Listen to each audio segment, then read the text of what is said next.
ये कौन था इल्तुतमिश? दिल्ली का शासक कैसे बना इल्तुतमिश? और अपने बेटे को कौन सा कैसे चिरवा दिया घोड़ों को बनवाकर? इन सभी सवालों का जवाब आइए हम जानते हैं। एक कहानी हम आपको सुनाते हैं, इन सभी का आप सबका जवाब मिल जाते हैं। यह कहानी दिल्ली सल्तनत और रजिया सुल्तान के पिता इल्तुतमिश का है। इनका पूरा नाम शामुद्दीन इल्तुतमिश था। इनके बारे में कहा जाता है कि तुर्की के एक कबीले के एक आम से घर में इल्तुतमिश ने जन्म लिया था। वे एक जहीम बहादुर खूबसूरत लड़का था। कहा जाता है कि उसके भाइयों ने उसको धोखे से गुलाम बाजार में बेच दिया। सोचकर यह रूह कांप जाती है कि एक 14 साल के मासूम लड़के को किस पत्थर दिल से दुनिया की सख्त ठोकरों में डाल दिया गया होगा। क्या होता वह छोटा सा लड़का? सताया जाता, हद से ज़्यादा उसे मजदूरी करवाई जाती और काम के बोझ के तल दबकर अगर कहीं मर जाता।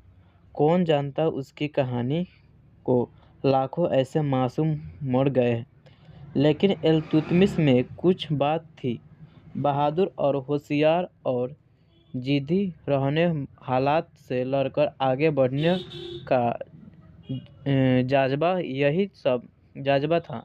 यही सब देखकर तुर्की के एक गुलाम कुतुबुद्दीन ऐबक ने इल्तुतमिश के ऊंचे दाम देकर भी खरीद लिया। इल्तुतमिश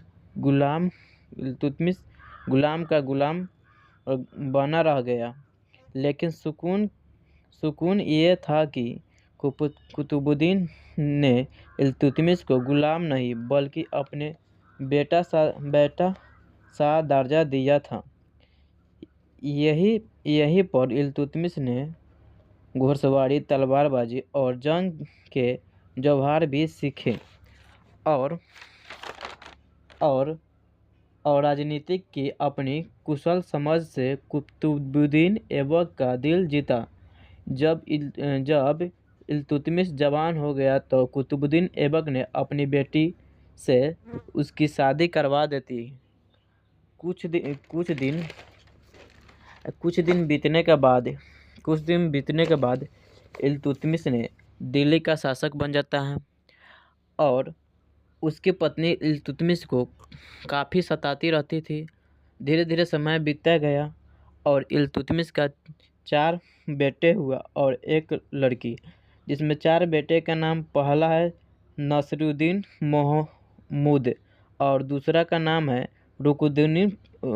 रुकनुद्दीन फिरोज और तीसरे बेटे का नाम है मुइजुद्दीन बहामशाह और जलालुद्दीन मासूर हुए और इनकी बेटी का नाम रजिया सुल्तान हुआ। तो एक दिन का बात है, जब तुर्की में विद्रोह हो रहा था तो इल्तुतमिश ने विद्रोह को दबाने के उद्देश्य से वहाँ पर गया। तो इनका बेटे लोग ने गांव की स्त्रियों को उठा कर ले आता था, उसके संग काफ़ी बुरा बर्ताव करता था। जब यह रजिया सुल्तान उनको रोकने जाती तो उनको यह कहकर मना कर देती कि अब मेरा शासक है, मेरे पति नहीं रहे तो अब मेरा अब शासक है, इस कहकर दबा दिया जाता था। जब वहाँ से इल्तुतमिश लौटे तो देख रहे अपने प्रजा पर हो रहे अत्याचार उनके बेटों ने काफ़ी अधिक कर रहा था। तो ऐसे में सहन नहीं कर पाया, क्योंकि इल्तुतमिश अपने प्रजा से काफ़ी अधिक प्रेम करता था। क्योंकि वह भी एक गरीब परिवार से ही था, इसलिए वो अपने प्रजा से काफ़ी अधिक प्रेम करता था। जब यह सहन नहीं कर पाया इल्तुतमिश ने, तब बीच चौराहे पर अपने बेटों को 4 घोड़ों में बांध दिया गया और 4 टुकड़ों में चिरवा दिया गया। और पहले एक परंपरा चलती थी, जब अगर बेटा गलती करता था तो उसके आधे हिस्से का आधे गलती का जिम्मेवार बाप को दिया जाता था। इसलिए इल्तुतमिश ने अपने गुलाम याकूब से कहा कि तुम मुझे 10 कोड़े मारो। तो किसी ने भी आगे नहीं बढ़ा, क्योंकि राजा अपने राजा को काफ़ी असी पसंद करते थे। इसलिए ने इल्तुतमिश अपने ही हाथों से 10 कुरे अपने ही पीठ पर बरसाए, जिसके कारण इल्तुतमिश काफ़ी उदास हो गए और उसके स्वयं कक्षा में ले गया। तो वह अपने गुलाम याकूब को बुलवाता है और वह एक पेज और कलम मंगवाता है कि इस पर लिखेंगे कि मेरे मृत्यु के बाद दिल्ली का शासक मेरी बेटी रज़िया सुल्तान बनेगी। तो उसका गुलाम कहता है कि आप मेरे सीने पे लिख दीजिए, क्योंकि वह तकाजा का टुकड़ा कभी मिटा जाएगा, मेरा सीना पक्का लिखा नहीं मिटाएगा। इसलिए वह अपने सीने पर पहले लिखवा लेता है। तो